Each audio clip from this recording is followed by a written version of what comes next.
صلی اللہ علی محمد صلی اللہ علیہ وسلم۔ اعوذ باللہ السمیع العلیم من الشیطان الرجیم، بسم اللہ الرحمن الرحیم،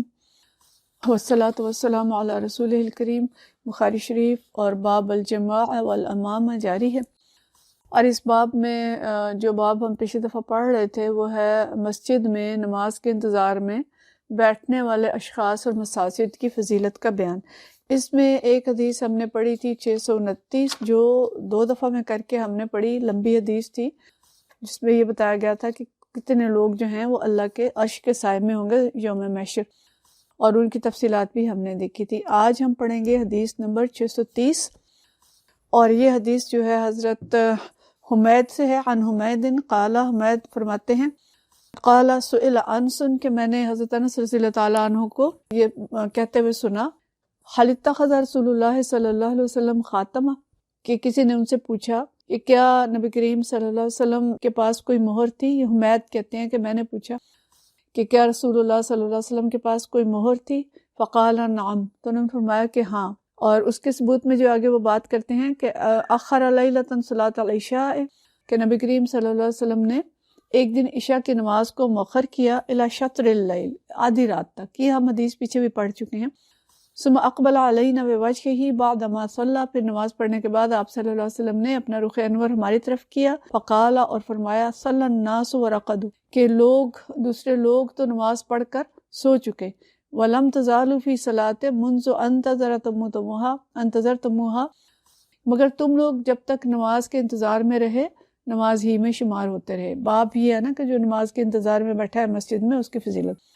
تو اس میں یہ کہہ رہے ہیں کہ نبی کریم صلی اللہ علیہ وسلم نے فرمایا کہ دوسرے لوگ تو سو چکے، اور تم جب تک نماز کے انتظار میں بیٹھے رہے نماز ہی میں تم شامل رہے۔ قال،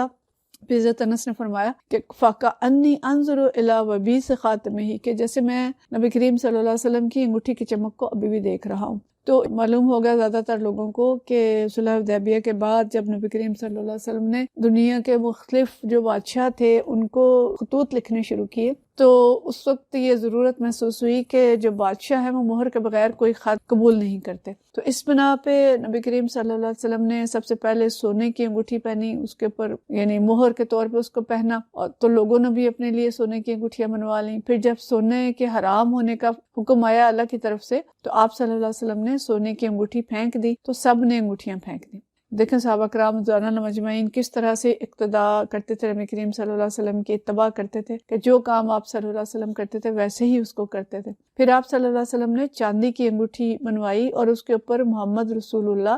نقش تھا، اور اس کی ترتیب یوں تھی کہ نیچے محمد، اس کے اوپر رسول، اور اس کے اوپر اللہ، یعنی ایک لائن میں تینوں لکھے ہوتے تھے۔ تو یہ انگوٹھی تھی جو مہر کے طور پہ استعمال ہوتی تھی، اور نبی کریم صلی اللہ علیہ وسلم کی انگلی میں رہتی تھی۔ تو نبی کریم صلی اللہ علیہ وسلم کے وصال کے بعد جتنی دیر حضرت ابوبکر صدیق رضی اللہ تعالیٰ عنہ کی خلافت رہی، انگوٹھی ان کے پاس رہی۔ پھر حضرت عمر رضی اللہ تعالیٰ عنہ کی خلافت ہوئی تو ان کے پاس یہ انگوٹھی رہی، اور اس کے بعد حضرت عثمان رضی اللہ تعالیٰ عنہ کے ہاتھ میں آئی۔ تو 6 سال تک یہ انگوٹھی حضرت عثمان رضی اللہ تعالیٰ عنہ کے پاس رہی، اور ایک دن حضرت عثمان جو ہیں وہ ایک کنویں پہ کے کنارے بیٹھے ہوئے تھے، انگوٹھی ان کے ہاتھ میں تھی، تو انگوٹھی ایک دم ان کے ہاتھ سے کنویں میں گر گئی۔ تو اس کے بعد اس کو بہت تلاش کیا گیا، کنویں کا سارا پانی بھی نکال دیا گیا، لیکن وہ انگوٹھی نہ ملی۔ بہرحال انگوٹھی کا ذکر تو درمیان میں آیا، اصل بات جو اس حدیث کے اندر ہے وہ یہ کہ نبی کریم صلی اللہ علیہ وسلم نے رات نماز کے انتظار میں بیٹھنے والوں کو یہ فرمایا کہ جب تک تم نماز کے انتظار میں رہے نماز ہی میں شمار ہوتے رہے، یعنی مسجد میں اگر کوئی شخص نماز کے انتظار میں بیٹھتا ہے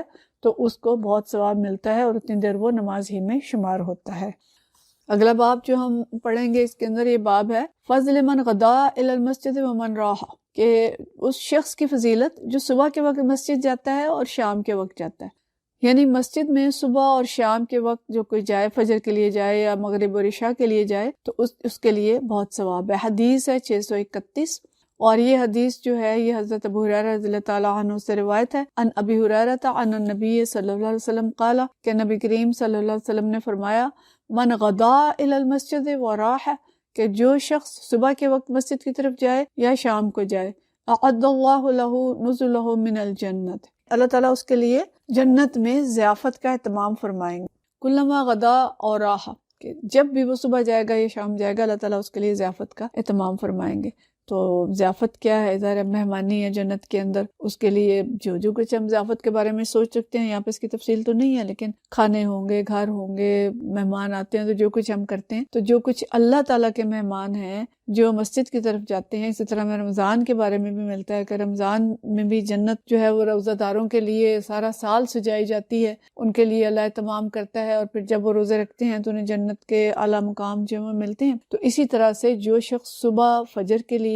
اور شام یا عشاء، خاص طور پہ عشاء کے وقت مسجد جاتا ہے، اندھیروں میں جاتے ہیں، تو ان کے لیے اللہ تعالیٰ نے نئے نئے اجر اور نئے نئے ثواب جو ہیں اس کا اہتمام کر رکھا ہے. تو مطلب یہ ہے کہ ترغیب ہے کہ صبح شام مسجد میں جائیں، اور منافقوں پہ یہ 2 نمازیں ہی بھاری ہوتی ہیں، تو ان 2 نمازوں کی فضیلت بھی بہت زیادہ ہے باجماعت جا کے ادا کرنے کی. اگلا جو باب ہے وہ اس کا عنوان ہے اذا اقیمت الصلاۃ فلا صلاۃ الا المکتوبہ،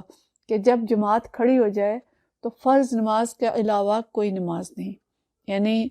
جب اقامت کہنا شروع ہو جائے جو مؤذن ہے تو اس وقت کوئی اور نماز نہیں پڑھی جائے گی، اقامت کے بعد صرف فرض نماز ہی پڑھی جائے گی. اس پہ مختلف فقہا کی آراء جو ہیں وہ مختلف ہیں، اور امام شافعی، امام احمد بن حنبل یہ فرماتے ہیں کہ جب نماز باجماعت کی اقامت کہی جائے تو اس وقت کوئی بھی شخص جو ہے وہ سنتیں بھی نہ پڑھے بلکہ نماز باجماعت میں شریک ہو جائے. یعنی مسجد آئے ہیں اور اقامت ہو رہی ہے تو اس وقت سنتیں نہ شروع کریں، انتظار کریں، فجر کی نماز جو بھی نماز ہے اس میں براہ راست شامل ہو جائیں. امام مالک رحمۃ اللہ علیہ فرماتے ہیں کہ اگر اس کو اس بات کا یقین ہے کہ میں سنتیں پڑھ کر نماز باجماعت میں شامل ہو سکتا ہوں، یعنی فجر کے وقت خاص طور پہ، اور امام کی دونوں رکعتیں پا سکتا ہوں، تو اس کے لیے ضروری ہے کہ وہ فجر کی 2 سنتیں پڑھے، اور 2 سنتوں کے بعد وہ نماز فجر میں امام کے ساتھ شریک ہو جائے. اس طرح اس کو 2 فضیلتیں حاصل ہو جائیں گی، سنتیں بھی پڑھ لے گا اور نماز باجماعت کی فضیلت بھی مل جائے گی. لیکن اگر اسے اس بات کا یقین ہے کہ اگر میں سنتیں پڑھوں گا تو 1 رکعت امام کے ساتھ مل جائے گی اور دوسری رکعت نہیں ملے گی، تو پھر وہ نہ پڑھے سنتیں اور نماز باجماعت میں شریک ہو جائے اور سنتوں کو چھوڑ دے. امام ابو حنیفہ فرماتے ہیں کہ اگر اس کو 1 رکعت بھی مل سکتی ہے تو پھر بھی وہ 2 سنتیں نہ چھوڑے بلکہ 2 سنتیں پڑھ لے اور اس کے بعد جماعت میں شامل ہو جائے. تو جو شافعی اور حنبلی ہیں وہ تو اسی حدیث سے استدلال کرتے ہیں جو ہم پڑھ رہے ہیں کہ جب جماعت کھڑی ہو جائے تو فرض نماز کے علاوہ کوئی نماز نہیں. اور امام ابو حنیفہ جو ہیں، حنفیہ جو ہیں، ان کا خیال یہ ہے کہ ایک اور حدیث ہے جس کے اندر یہ آتا ہے کہ فجر کی نماز 2 سنتیں اس سے مستثنا ہے، کیونکہ فجر کا جو سنتیں ہیں ان کی اہمیت بہت زیادہ ہے، اور حدیث ایک آتی ہے کہ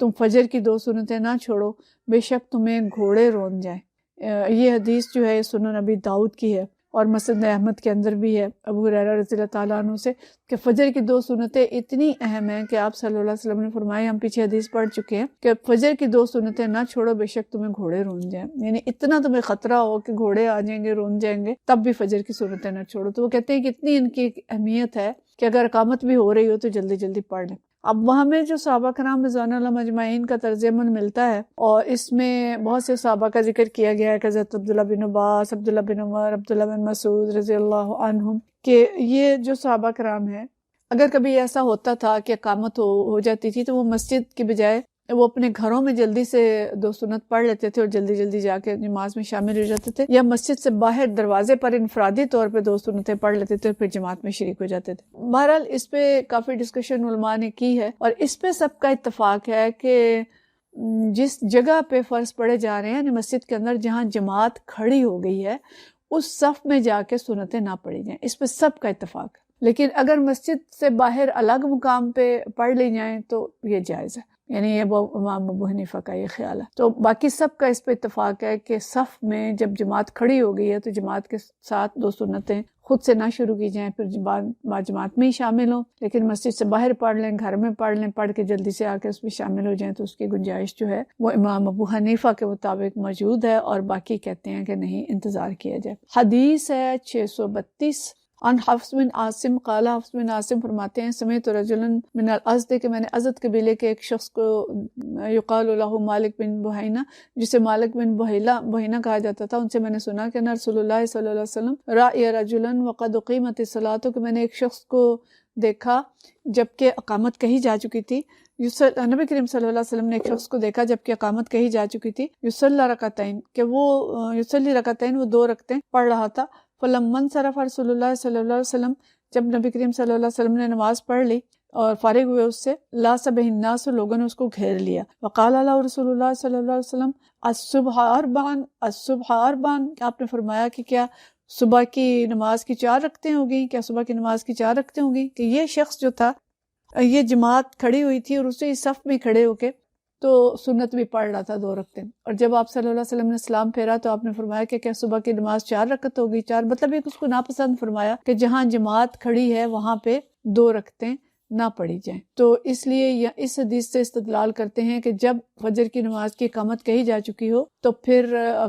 سنت کی 2 رکعتیں نہ پڑھی جائیں، اور جیسے میں نے پہلے بتایا کہ اس پہ سب کا اتفاق ہے کہ جہاں نماز باجماعت پڑھی جاتی ہے وہاں سنتیں نہ پڑھی جائیں۔ البتہ امام ابو حنیفہ کہتے ہیں کہ مسجد سے باہر یا گھر میں پڑھ لی جائیں اور صف کے اندر نہ پڑھیں، اور آ کے 2 رکعتیں گھر میں پڑھ کے آ کے جماعت میں شامل ہو جائیں تو یہ ٹھیک ہے، لیکن جہاں صف ہے، جہاں باجماعت نماز ہے، وہاں نہ پڑھی جائیں۔ تو انشاءاللہ اگلا باب ہم پھر دیکھیں گے اگلی دفعہ کہ مریض جو ہے وہ کس حد تک بیماری میں حاضر جماعت ہو سکتا ہے۔ وآخر دعوانا ان الحمدللہ رب العالمین۔